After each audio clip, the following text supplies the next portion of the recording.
Entrepreneuriat et stratégie d'autonomisation de la femme, de l'université au monde du travail. De ce thème, Mme Yakiema Diabaté Kouyaté, chef d'entreprise, a entretenu le mercredi 21 mars 2018, invités et autres étudiants de l'université Charles-Louis de Montesquieu. L'entrepreneuriat, c'est avoir une vision. C'est de pouvoir mettre en pratique ou réaliser la vision que vous avez.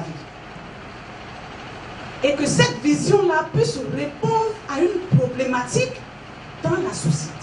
Quelle notion d'approche faut-il avoir pour la création d'une entreprise, Mme Kouyaté? J'entreprends dans quel domaine? J'entreprends avec quelle idée? J'entreprends pour répondre à quel besoin dans la société.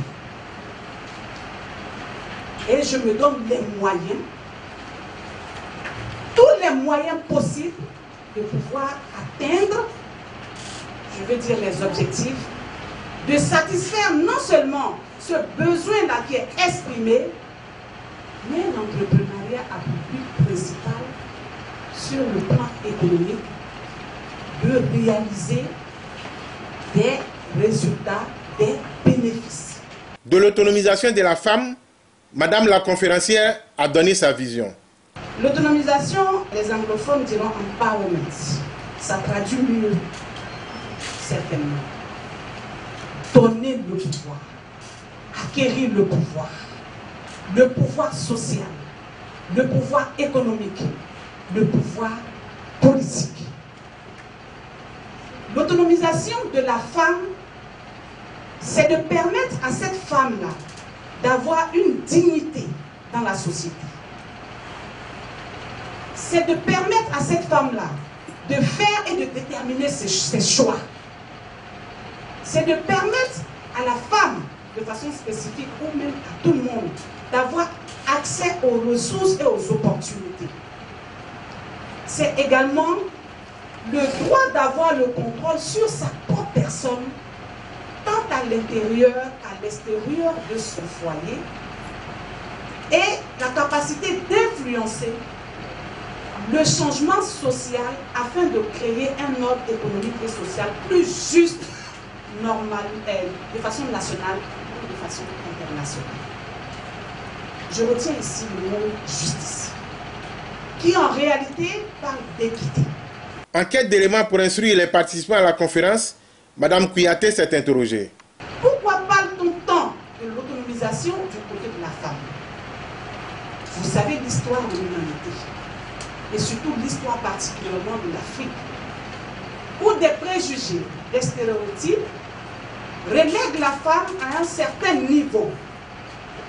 On se dit qu'elle n'a pas droit à certaines choses.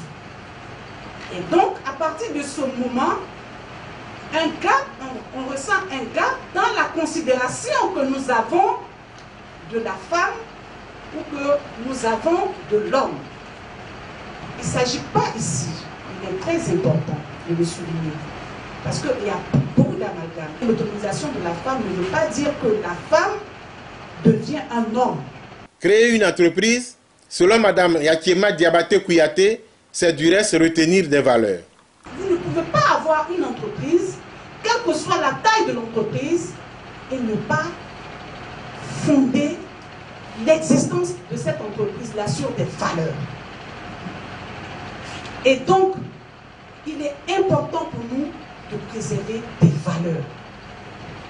Des valeurs qui nous disent que nous ne sommes pas en train de faire un bras de fer. Il ne s'agit pas d'un bras de fer entre l'homme et la femme. Ce n'est pas de ça qu'il s'agit.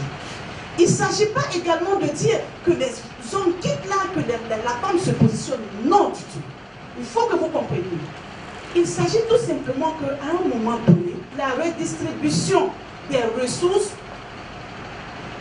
était mal faite et beaucoup en faveur d'une couche de la population. Et cette redistribution-là, nous demandons aujourd'hui, ou bien il est demandé aujourd'hui, que ce soit équitable, que tout le monde ait accès aux ressources de façon équitable pour aller à un développement durable. Pour ce faire, la conférencière a posé des jalons. Tout ce que nous entendons par-ci, par-là, il faut que les hommes quittent là. Oh, les hommes, non, ce n'est pas ça. Si nous ne comprenons pas ça de cette manière-là, ça veut dire qu'il peut y arriver également que dans des secteurs, ou bien que dans des projets, les hommes sont lésés au profit des femmes. Il faut pouvoir apporter des mesures correctives. C'est de cela qu'il s'agit. Et c'est pour cela que l'autonomisation se penche beaucoup sur les femmes, du côté des femmes. Pourquoi? Parce que si vous bouquinez, vous verrez que tout ce que nous avons comme statistiques sur la pauvreté, la femme se retrouve à un rang très bas. C'est cette femme-là qui travaille, qui fait à peu près 66% de la production mondiale et qui ne profite qu'à 1% du travail qu'elle arrive à pouvoir faire. C'est cette injustice-là qu'il faut corriger. Il faudrait que chacun de nous puisse avoir accès aux ressources de la même manière pour aller à un développement durable. Vous voyez aujourd'hui le monde entier parle partout. Quand on voit les rapports de la Banque mondiale qui dit que si l'émergence était une femme, allez-y lire ce qu'il y a en dessous. En fait, il se trouve que tout simplement, on a mis en place tout ce qu'il y a comme stratégie de développement. On a vu qu'il faut que nous associons une couche de la population qui n'est pas négligeable pour que ce développement-là ait lieu. Donc il ne s'agit pas d'impliquer la femme dans le processus de développement. Il s'agit ici de pouvoir permettre à cette femme-là d'être avec nous, d'être ensemble dans ce développement-là pour aller réellement à l'épanouissement que nous recherchons. Donc ça devient un impératif. Il est impératif que celles qui produisent, il est impératif que celles qui participent de façon sous-jacente à l'essor de l'économie puissent être à la table de décision. En Côte d'Ivoire, la quête de l'autonomisation de la femme a une histoire. Général Ouassena Koné, président de la cérémonie.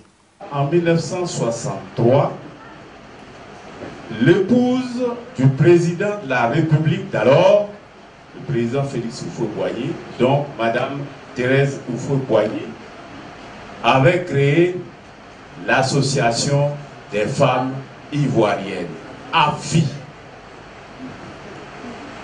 Et déjà, l'AFI s'était engagée dans le combat politique, tous les combats, pour l'émancipation de la femme. C'est à nous, et particulièrement à nous les parents et à vous les enfants, d'accepter d'entrer à l'école, d'apprendre vos leçons, de bien étudier. Et si vous étudiez bien, vous aurez les diplômes qu'il faut. Et si vous avez les diplômes, il n'y a pas de raison qu'il y ait une espèce de discrimination. Il n'y en aura pas. Le forum du compendium des compétences féminines de Côte d'Ivoire a obtenu des acquis. Madame Kouyaté. Le programme a pris en charge environ 3000 filles à travers les forums de leadership que le forum organise en partenariat avec le forum de l'emploi et de l'entrepreneuriat féminin qu'on appelle le FEF chaque année. Il y a des séances de formation pour les jeunes filles diplômées du compendium. En 2015, on a formé plus de 400 jeunes filles au leadership et à comment présenter un CV, comment aller à un entretien de travail. C'est très important en 2015 à Sierra-Leone. Et on a signé en 2017 une convention de partenariat avec 3 gros cabinets de recrutement de la place. RMO, Renal et Fadiga, MCE, qui font pratiquement 70% des recrutements en Côte d'Ivoire sur le marché de l'emploi. Et ces conventions-là, nous les avons signées pour permettre aux femmes, aux jeunes filles du compendium de pouvoir avoir accès à des postes. L'entrepreneuriat requiert des dispositions. Amédée Sandrine, chargée de communication. Est-ce que la vision seule suffit? Est-ce que l'entrepreneur n'a pas besoin d'avoir une formation, puisqu'il y a beaucoup d'entreprises secrètes, pas parce qu'on ne répond pas à des besoins. ça répond à des problématiques bien précises, mais elle meurt en cours de chemin, 1 an, 2 ans après. Donc est-ce qu'il n'y a pas besoin qu'en plus d'avoir une vision et ceci, qu'il y ait un accompagnement intellectuel, sinon un encadrement? Quand on va prendre son registre de commerce, c'est 99 ans de vie. C'est-à-dire que, imaginez un instant que vous commencez, vous entrez dans l'entrepreneuriat à l'âge de 18 ans, je parle sur cet âge-là, et que vous avez 99 ans à exercer en tant qu'entrepreneur, c'est sûr que vous avez, avec l'espérance de vie que nous avons en Côte d'Ivoire qui varie aussi entre 40 et quelques 50 ans, je crois, c'est sûr que vous allez laisser cette entreprise-là à des personnes qui vont hériter certainement de vous ou à des ayants droit. Et il est important pour nous de ne pas seulement entreprendre, mais de pouvoir entreprendre pour une certaine pérennité. C'est en cela que je disais dans mon propos que non seulement il faut avoir une vision, il faut que vous puissiez réaliser, mettre en pratique cette vision-là. Mais un élément important, il faut vous donner les moyens de réussir. Et ce sont ces moyens qui sont dans les détails, les opportunités, les renforcements de capacités. Je suis certifiée en management stratégique des entreprises que j'ai acquis après avoir été entrepreneur.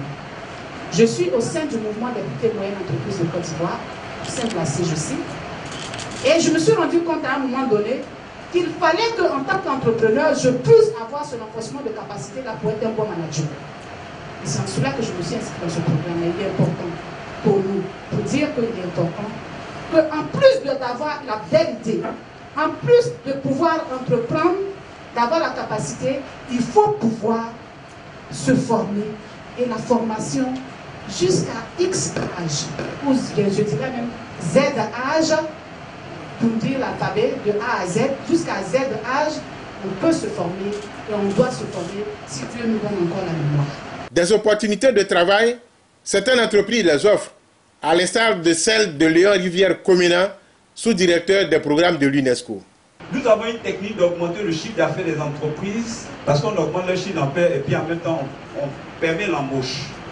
C'est-à-dire que nous développons, nous augmentons le chiffre d'affaires des entreprises et nous permettons à l'entreprise d'augmenter, c'est-à-dire le surplus d'embaucher les gens. Donc pour cela, nous avons travaillé avec les startups américaines, françaises, qui font quoi? Qui téléchargent, c'est-à-dire qui nous envoient leur travail. Au lieu de donner des salaires de 3 millions, nous leur disons simplement que donnez-nous les 3 millions, nous allons donner ça à 10 personnes en Afrique. Donc pour le moment, le programme concerne les jeunes.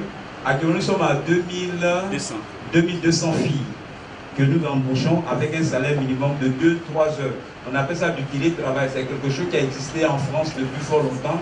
Et nous avons simplement envoyé le télétravail ici à Abidjan. Cerise sur le gâteau offert par la crème des animateurs des grandes conférences royales, la conférence de presse du professeur Amoy Urbain, anthropologue culturel, recteur de l'université Charles-Louis de Montesquieu. Les grandes conférences royales ont pour objet de mettre en relief les meilleurs dans les civilisations, les meilleurs, et faire en sorte que le panel que vous avez vu depuis quelque temps soit un panel de personnes à référence.